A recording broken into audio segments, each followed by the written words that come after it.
అందరికీ నమస్కారం. ఈరోజు మా అత్తయ్య టమాటా కొత్తిమీర పచ్చడి ఎలా చేస్తారో నేను మీ అందరికీ చెప్పాలనుకుంటున్నాను.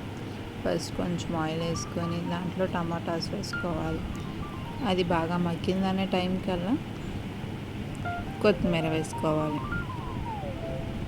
కొత్తిమీర కూడా బాగా మగ్గిపోయింది, పైకి ఆయిల్ తేలుతుందనే టైం కల్లా చూసారా ఆయిల్ ఎలా వచ్చిందో పైకి.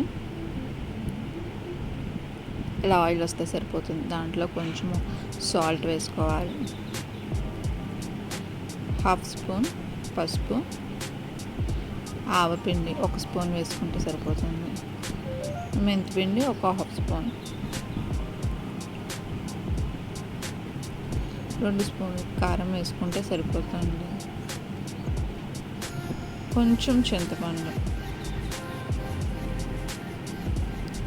అది బాగా మిక్స్ చేసుకోవాలి. అయిపోతుంది అనే టైం కల్లా తాలింపు పెట్టుకుంటే ఫస్ట్ ఆయిల్ వేసుకొని, పోపు దినుసులు వేసుకొని, ఎండుమిరపకాయలు వేసుకొని, పచ్చనిపప్పు వేసుకొని, ఇక్కడ ఎల్లుల్లిపాయ తురుము వేసుకున్నాం. ఇది వేసుకుంటే మంచి టేస్ట్ వస్తుందండో.